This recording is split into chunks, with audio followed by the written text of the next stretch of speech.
RRB group D NTPC prepare అయ్యే వారి కోసం గత ఎగ్జామ్స్ లో జరిగినటువంటి బిట్స్ ని ఎక్స్ప్లెయిన్ చేయడం జరుగుతుంది ఫిజిక్స్ కెమిస్ట్రీ. దాంట్లో భాగంగానే మనం ఇప్పుడు క్లాస్కి వెళ్తున్నాం. అంతకుముందు ఒక వీడియో ఫిజిక్స్ ఒకటి కెమిస్ట్రీ ఒకటి నేను అప్లోడ్ చేయడం జరిగింది. ఆ వీడియోలో బిట్ అనేది ఏ మాదిరిగా వస్తుంది అనేటువంటి తెలపడం కోసం ఆ వీడియోలు నేను అప్లోడ్ చేశాను. ఆ వీడియోలు ఖచ్చితంగా చూడండి. ఒక వీడియోలో చెప్తున్నటువంటి బిట్ అనేది ఇంకో వీడియోలో ఇటు పరిస్థితుల్లో చెప్పను, ఒకసారి చెప్తాను. అదేవిధంగా ఇక నుండి మనం ఏం చేస్తామంటే టాపిక్ వైజ్ గా వెళ్తాం. బిట్ ఒక టాపిక్ ఉందనుకోండి, ఆ టాపిక్ ని కవర్ చేసి మొత్తం ఆ రోజు ఆ టాపిక్ గురించే మాట్లాడతాం. వేరే టాపిక్ సంబంధించినటువంటి బిట్లు అనేవి ఇక్కడ రావు అనమాట. తద్వారా మీకు మంచి కమాండ్ వస్తుంది. అయితే బిట్ ని బిట్ లా కాకుండా ఆ బిట్ కి సంబంధించినటువంటి ఎక్స్ప్లెనేషన్ కాన్సెప్ట్ ప్లస్ బిట్ కూడా నేను చెప్పడం జరుగుతుంది. ఓకే, చాలా యూస్ఫుల్ అవుతుందని నేను భావిస్తున్నాను. కాబట్టి మీ ఫ్రెండ్స్ కూడా షేర్ చేయండి. పూర్తిగా వినడానికి ప్రయత్నించండి. నేను బోర్డు మీద ఇంగ్లీష్ లో రాసినప్పటికీ తెలుగులో నేను ఎక్స్ప్లెయిన్ చేస్తాను. కాబట్టి ఇంగ్లీష్ మీడియం తెలుగు మీడియం వారి ఇద్దరికీ కూడా ఇది ఉపయోగకరంగా ఉంటుంది అనేటువంటిది నేను భావిస్తున్నాను. రైట్, ఫస్ట్ బిట్ అమ్మా, red litmus paper turns into which colour in basic conditions అన్నారు. Red litmus paper turns into which colour in basic conditions?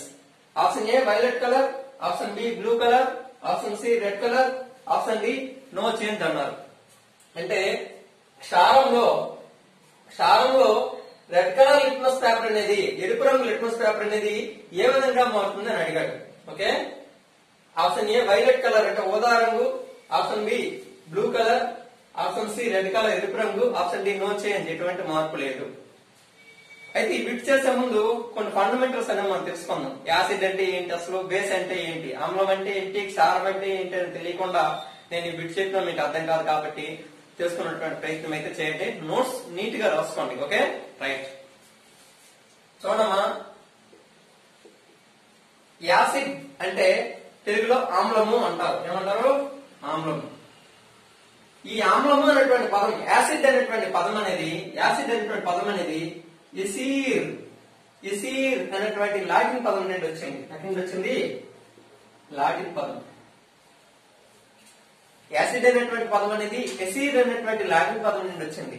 ఎసీర్ అంటే పుల్లని అని అర్థం అనమాట. ఎసీర్ అంటే దాని అర్థం ఏంటి? ఎసీర్ అంటే పుల్లని అని అర్థం, అంటే షోర్ ఇన్ టేస్ట్ అని అర్థం, షోర్ టేస్ట్. ఓకే, ఎసీర్ అంటే పుల్లని అని అర్థం. ఈ ఆమ్ల లక్షణాలను మొట్టమొదటిసారిగా తెలిపినటువంటి వ్యక్తి రాబర్ట్ బాయిల్. ఓకే, వీటి యొక్క ధర్మాలను మొదటిసారిగా ప్రతిపాదించినటువంటి వ్యక్తి ఎవరంటే రాబర్ట్ బాయిల్. ఈ ఆమ్లాలు అనేవి రుచికి పుల్లగా ఉంటాయి. ఎలా ఉంటాయి? షోర్ టేస్ట్ అని చెప్పాను. ఓకే, ఆమ్లాలు రుచికి పుల్లగా ఉంటాయి. ఎలా గుర్తుంచుకుంటారంటే ఆపండి అంటాం కదా, స్టాప్ అంటాం. ఆ విధంగా ఆపు అని గుర్తుంచుకోండి. ఆపు అని గుర్తుంచుకున్నారు అనుకోండి. ఆ అంటే ఆమ్లము, పు అంటే పుల్లని. ఆ విధంగా ఆపు అని గుర్తుంచుకోండి. ఆమ్లాలు పుల్లగా ఉంటాయి అని అర్థం.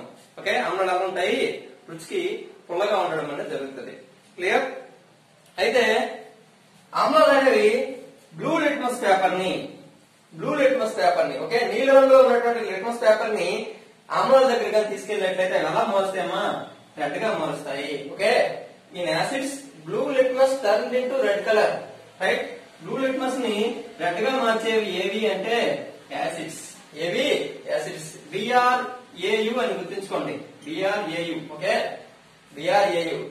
బిఆర్ అంబేద్కర్ యూనివర్సిటీ అని గుర్తుంచుకుంటే బి అంటే బ్లూ, ఆర్ అంటే రెడ్. Okay, acids.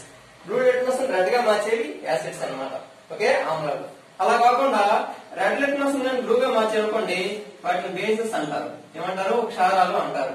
అంటే ఎరుపు రంగు లిట్మస్ ను నీలి రంగులోకి మార్చేవి ఏవి అంటే క్షారాలు. ఎరుపు రంగు లిట్మస్ ని నీలి రంగులోకి మార్చేవి క్షారాలు అని చెప్తాం. Okay, right. ఆ విధంగా red litmus paper turns into which colour in basic conditions అని బిట్టించాడు. అంటే రెడ్ కలర్ లిట్మస్ అనేది క్షారాల్లో ఏ విధంగా మారుతుంది అని అడిగాడు. ఏ విధంగా మారుతుంది? అయితే బ్లూ కలర్ లో మారుతుంది. కాబట్టి ఆన్సర్ అనేది blue colour. Next second bit అమ్మా, what happens when a red litmus paper is dipped into an acid solution? What happens when a red litmus paper is dipped into an acid solution? ఒక ఆమ్ల ద్రావణంలో red litmus ని, ఎరుపు రంగు litmus ని ముంచినట్లయితే ఏం జరుగుతుంది అని అన్నాడు. ఒక ఆమ్ల ద్రావణంలో ఎరుపు రంగు లిట్మస్ ను ముంచినట్లయితే ఏం జరుగుతుంది అని అన్నాడు. Option A, litmus paper turned into blue, litmus paper నీలి రంగులోకి మారిపోతుంది. Option B, litmus paper turned into green, litmus paper ఆకుపచ్చని రంగులోకి మారిపోతుంది. Option 3, colour of litmus paper vanishes out, అంటే లిట్మస్ పేపర్ యొక్క రంగు అదృశ్యమవుతుంది. Option D, no change. వీటి చూడడం చాలా సింపుల్ గా ఉంది కానీ కొంచెం ఆలోచించాలి. ఓకే, ఎక్కువగా ఇది ఆర్ఆర్బి జేఈకి సంబంధించినటువంటి ఎగ్జామ్స్ లో ఇచ్చాడు. మనం ప్రీవియస్ వీక్ లో మనం ఏం చెప్పుకున్నాము, బ్లూ లిట్మస్ ని రెడ్ గా మార్చేటువంటిదే యాసిడ్ అని చెప్పాం. బ్లూ లిట్మస్ ని రెడ్ గా మార్చేది యాసిడ్. అదేవిధంగా రెడ్ లిట్మస్ ని బ్లూగా మార్చేది బేస్ అని చెప్పాం. ఓకే, కానీ ఇక్కడ ఏం ఇచ్చాడు క్వశ్చన్ లో, what happens when a red litmus paper is dipped into an acid solution. Acid solution లోకి మనం యాక్చువల్ గా బ్లూ లిట్మస్ ని ముంచినట్లయితే అది రెడ్ కలర్ లో మారుతుంది. కానీ ఇక్కడ ఏం ముంచమన్నాడు, రెడ్ లిట్మస్ ని ముంచమన్నాడు. కాబట్టి రెడ్ లిట్మస్ ని ముంచినట్లయితే అది ఎటువంటి మార్పు చెందదు. ఒకవేళ యాసిడ్ సొల్యూషన్ లో బ్లూ లిట్మస్ ని ముంచితేనే అది రెడ్ కలర్ లో మారుతుంది. అంతేగాని రెడ్ కలర్ లిట్మస్ పేపర్ ని కానీ మనం అందులో యాసిడ్ లో ముంచినట్లయితే ఎటువంటి చేంజ్ అనేది ఉండదు. కాబట్టి ఆన్సర్ అనేటువంటిది no change. Next third bit, methyl orange is dash అన్నాడు. అంటే మెథైల్ ఆరెంజ్ అనేది ఒక dash. Option A, red in acidic medium, yellow in basic medium.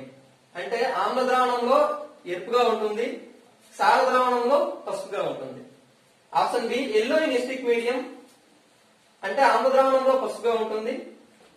Pink in basic medium, క్షార ద్రావణంలో పింక్ కలర్ లో ఉంటుంది. Option C, colourless in acidic medium, ఆమ్ల ద్రావణంలో రంగు ఉండదు. పింక్ ఇన్ బేసిక్ మీడియం, క్షార ద్రావణంలో పింక్ కలర్ ని కలిగి ఉంటుంది. Option D, pink in acidic medium, అంటే ఆమ్ల ద్రావణంలో పింక్ కలర్ ని కలిగి ఉంటుంది. ఆప్షన్ అదేవిధంగా కలర్లెస్ ఇన్ బేసిక్ మీడియం, క్షారంలో రంగుని కలిగి ఉండదు. ఇది ఇచ్చినటువంటి బిట్. మనం అంతకుముందు తెలుసుకున్నాం. లిట్మస్ పేపర్ పరంగా చూసుకున్నట్లయితే బ్లూ లిట్మస్ రెడ్ గా మార్చేది యాసిడ్, రెడ్ లిట్మస్ బ్లూగా మారిస్తే అవి బేసిస్ అని చెప్పుకున్నాం. అదేవిధంగా మెథైల్ ఆరెంజ్ కూడా ఒక ఇండికేటర్. ఓకే, అది యాసిడా బేసా అనేటువంటిది ఐడెంటిఫై చేయడానికి మెథైల్ ఆరెంజ్ కూడా ఒక indicator. Actually methyl orange indicator, పేరులోనే ఆరెంజ్ అనేటువంటి పేరు ఉంది. కాబట్టి మెథైల్ ఆరెంజ్ యొక్క అసలైనటువంటి రంగు ఏదంటే ఆరెంజ్. ఏదండి, ఆరెంజ్. ఓకే, మెథైల్ ఆరెంజ్ అనేది ఏ రంగులో ఉంటుంది, ఆరెంజ్ కలర్ లో ఉంటుంది.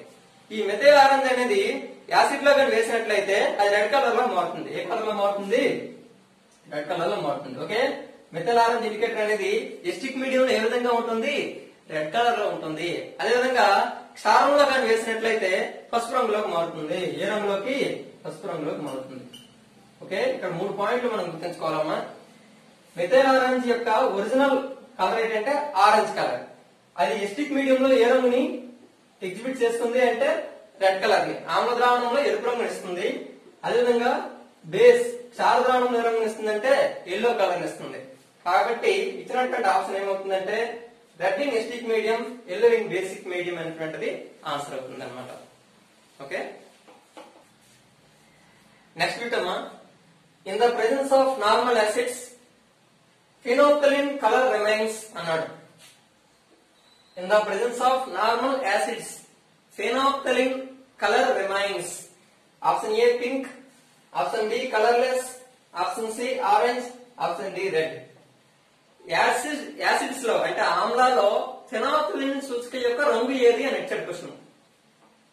ఆమ్లాలో ఫినాల్ఫథాలిన్ సూచిక యొక్క రంగు ఏది అని ఇచ్చాడు. Option A pink, option B colourless రంగు ఉండదు, option C orange, option D red ఎరుపు. మనకు తెలుసు లిట్మస్ పేపర్ లాగే అదేవిధంగా మెథైల్ ఆరెంజ్ సూచిక లాగే ఫినాల్ఫథాలిన్ సూచిక కూడా ఆమ్లం ఏదో క్షారం ఏదో డిటెక్ట్ చేయడానికి ఉపయోగపడుతుంది. అంటే ఇది కూడా ఒక రకమైన ఇండికేటర్ సూచిక అని చెప్తాం. యాక్చువల్ గా ఈ ఫినాల్ఫథాలిన్ ఇండికేటర్ కి రంగు ఉండదు. ఓకేనా, ఫినాల్ఫథాలిన్ ఇండికేటర్ ఒరిజినల్ గా రంగు అనేది ఉండదు. దాన్ని ఆమ్లంలో వేసినట్లయితే కలర్లెస్ అంటే ఎటువంటి రంగు రాదు.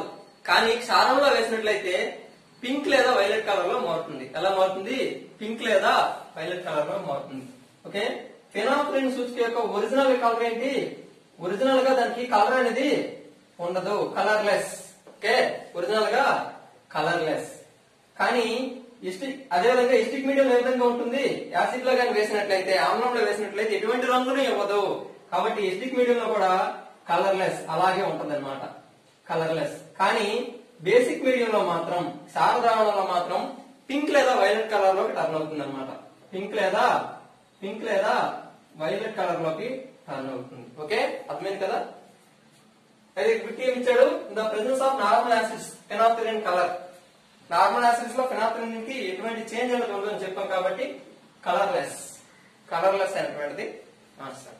నెక్స్ట్ బిట్ అమ్మా, phenolphthalein exhibits which colour with a base. అంటే క్షారంతో ఫినాల్ఫథలిన్ యొక్క రంగు ఏది అని అడిగాడు.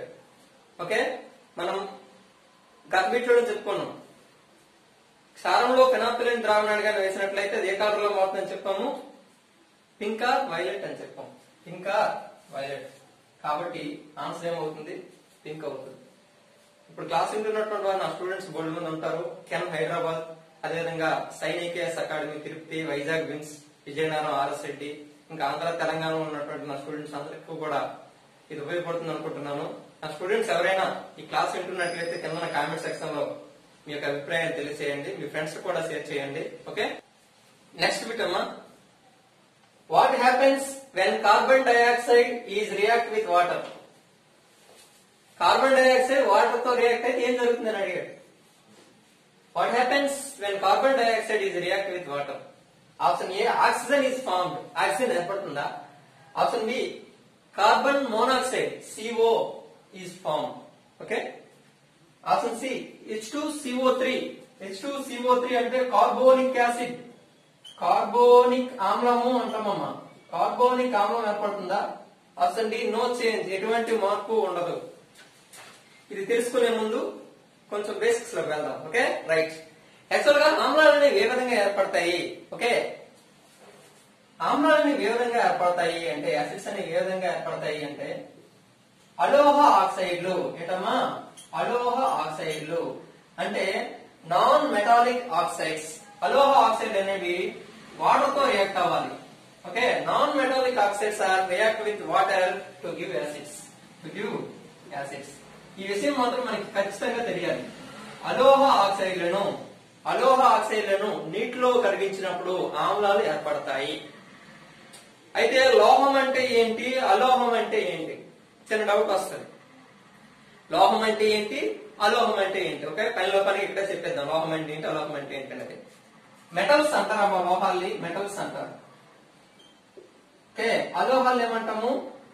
నాన్ మెటల్స్ అంటారు, అలోహాలు అంటారు అన్నమాట. ఓకే, అవి మెటల్స్ అనే వాటికి కొన్ని ధర్మాలైన ఉంటాయి. ఇప్పుడు ఇనుము, బంగారము, వెండి, రాగి, ఓకే, ఇవన్నీ పాదరసము, ఇవన్నీ కూడా లోహాలు.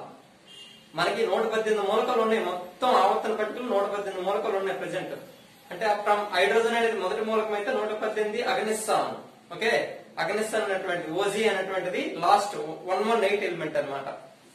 అయితే వీటిలో ఎక్కువ మొత్తంలో ఉండేది 118 మూలకాలు ఎక్కువ మొత్తంలో ఉండేవి లోహాలే, మెటల్సే.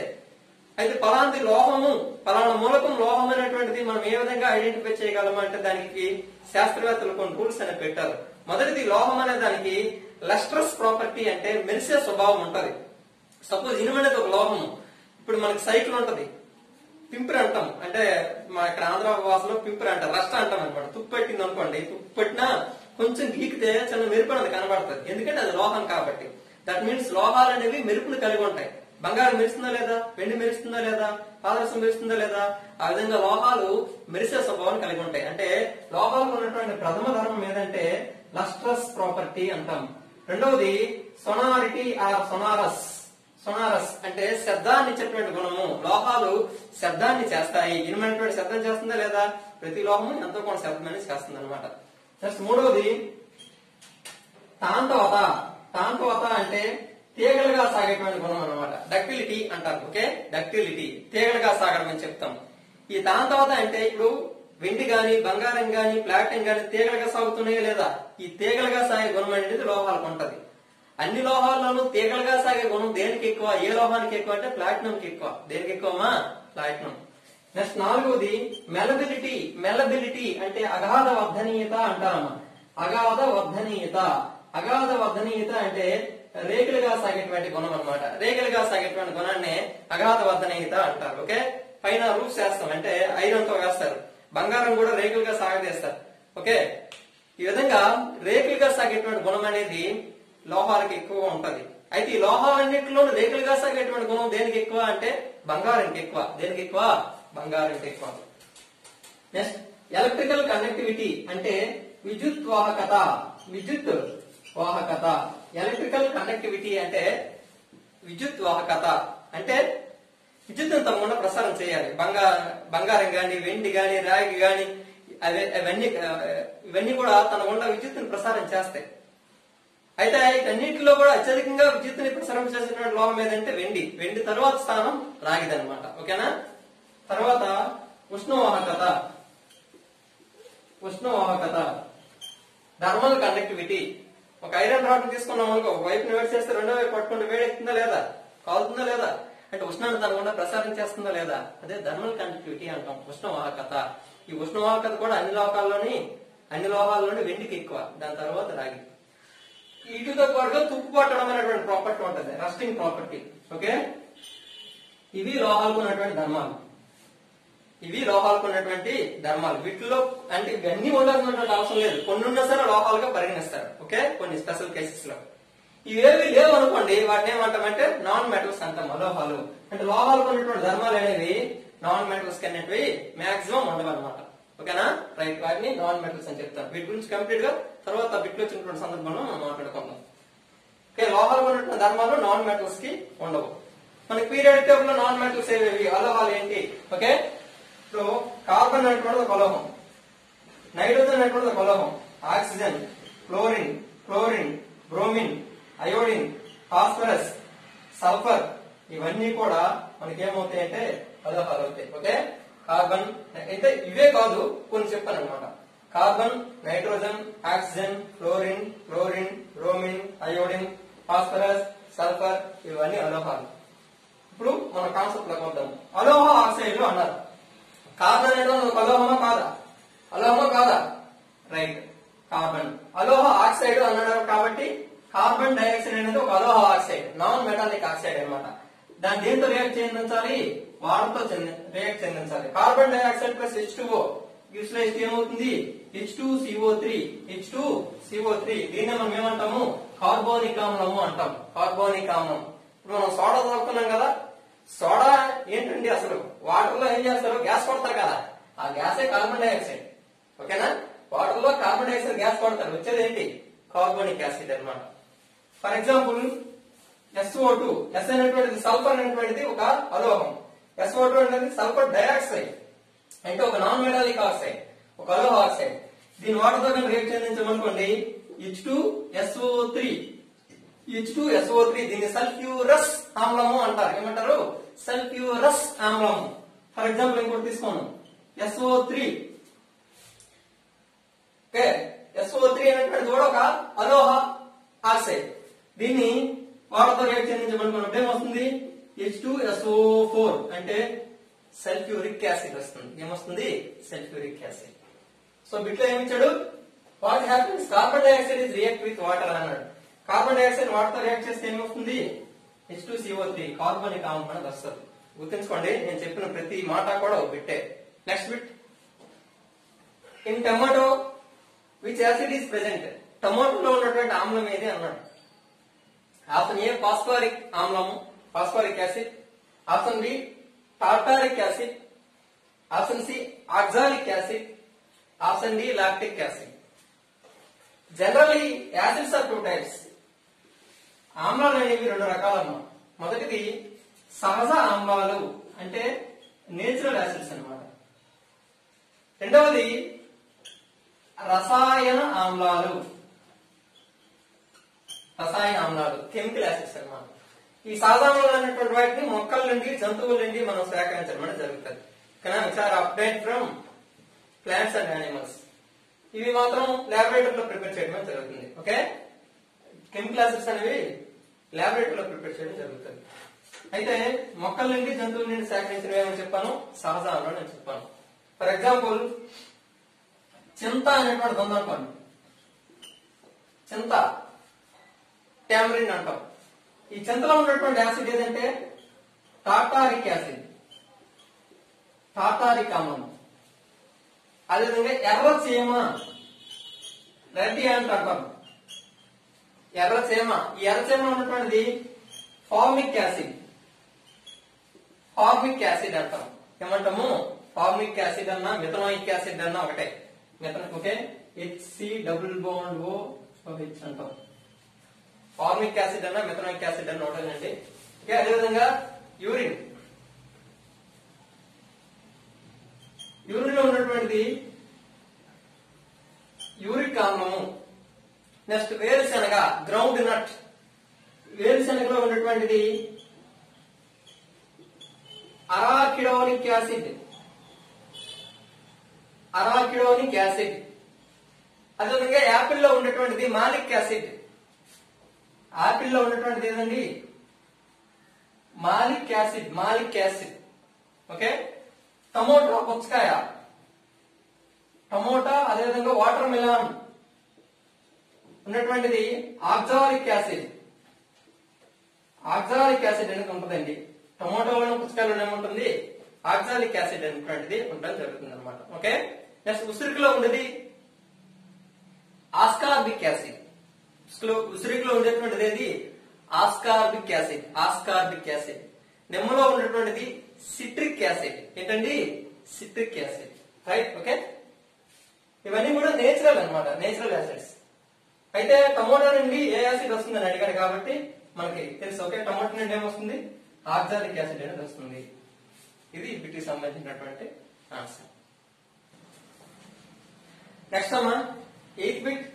Which acid is found in nettle sting? Which acid is found in nettle sting? Nettle sting అంటే దోలగుండాకు అంటారమ్మా, దోలగుండాకు. టౌన్ లో ఉన్నవారు తెలియకపోవచ్చు కానీ పల్లెటూరులో ఉన్న వాళ్ళకి మాత్రం తెలుసు. చిన్నప్పుడు దానితో చేసినటువంటి చికిత్సలు ఏంటో. ఓకే, ఎవరి మీద కోపం ఉంటే వాళ్ళకి రాసేయడమే, నుసి నుసి మంట మంట దొరకదు అనమాట. ఓకే, ఆ దోలగుండాకులో ఏముంటది అంటే ఫార్మిక్ యాసిడ్ అనేది ఉంటుంది. ఏముంటది, formic acid. HCOOH, formic acid అన్న ఒకే కారణం ఉంది కాబట్టి దీన్ని మిథనాయిక్ యాసిడ్ అంటారు. ఓకే, మిథనాయిక్ యాసిడ్ కారణం ఉంటే దాన్ని మీత్ అంటారు కాబట్టి యాసిడ్, కాబట్టి ఇది మిథనాయిక్ ఆమ్లము అంటాం. ఈ దోలగుండ ఆకులో ఉన్నటువంటిది మిథనాయిక్ ఆమ్లము.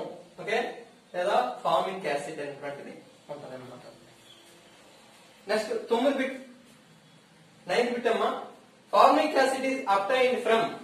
ఫార్మిక్ ఆమ్లాన్ని దేని నుండి పొందవచ్చు అని అన్నాడు. Option A red ants, option B fats, option C vinegar, option D orange. Formic ఆమ్లాన్ని ఎరుపు చీమల నుండి కూడా పొందవచ్చు. దేని నుండి పొందవచ్చు, ఎరుపు చీమల నుండి కూడా పొందవచ్చు అన్నమాట. ఇక్కడ విషయం తెలియాలి, వెనిగర్ అంటే ఏంటంటే చాలా మంది డౌట్. వెనిగర్ అంటే ఏమీ కాదు, మనకి ద్రాక్ష తెలుసు కదా, గ్రాప్స్. ఈ ద్రాక్షలో ఉన్నటువంటి యాసిడ్ ఏదంటే CH3COOH అండి. ద్రాక్షలో ఉన్నటువంటి యాసిడ్ ఏది, ఎస్టిక్ యాసిడ్ అంటాం. ఓకేనా, ఇథనాయిక్ యాసిడ్ అంటాం దీన్నే. అంటే 2 కార్బన్స్ ఉన్నాయి కాబట్టి ఇథనాయిక్ యాసిడ్ అంటాం. ఇథనాయిక్ యాసిడ్, ఇథనాయిక్ ఆమ్లము లేదా ఎస్టిక్ యాసిడ్ అంటారు. ఎస్టిక్ ఆమ్లము, ఎసిటిక్ ఆమ్లము అంటాం, ఎసిటిక్ ఆమ్లం.